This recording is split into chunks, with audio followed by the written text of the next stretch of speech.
Hi நண்பர்களே, இன்றைக்கி நம்ம வருமான சான்றிதழ் பற்றி தான் பார்க்க போகிறோம். அதுக்கு என்னென்ன டாக்குமெண்ட் ஃபஸ்ட்டு தேவை அப்படின்றத நம்ம பார்த்துக்கலாம். சரிங்களா? ஃபஸ்ட்டு நமக்கு தேவையான டாக்குமெண்ட் பாஸ்போர்ட் சைஸ் ஃபோட்டோ. சரிங்களா? கலர் ஃபோட்டோவாக இருக்கணும்.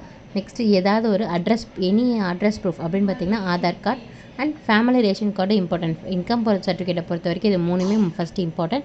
நெக்ஸ்ட்டு செல்ஃப் டிக்ளரேஷன் அப்படின்றது உறுதிமொழி. அதில் நீங்கள் உங்களுடைய சுய உறுதிமொழி கீழே கையெழுத்து போட்டு கொடுக்கணும். நெக்ஸ்ட் இதை ஒரு கேன் நம்பர் இசேவை மையத்தில் அப்டேட் பண்ணி உங்கள் டீட்டெயில்ஸ் எல்லாத்தையும் அதில் ஸ்டோர் பண்ணி வைப்பாங்க. நேமு, ஏஜு, திருமண நிலை, நீங்கள் விண்ணப்பதாரருக்கு நீங்கள் என்னென்னலாம் உறவு முறை இருக்காங்க எல்லாத்தையும் கேட்பாங்க.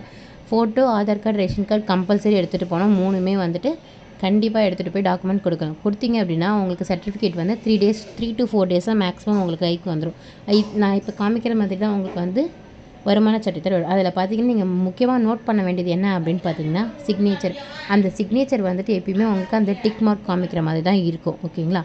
அது கரெக்டாக இருக்கான்னு பார்த்துக்கோங்க. கொஷின் மார்க் வரக்கூடாது, டிக் மார்க் தான் இருக்கணும்.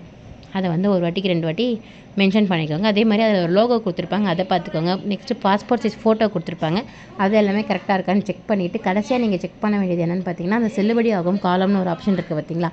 எந்த இயர் எந்த மாதத்துலேருந்து எது வரைக்கும் செல்லுபடி ஆகும் அது வரைக்கும் தான். தேங்க்யூ ஃபார் வாட்சிங். தேங்க்யூ.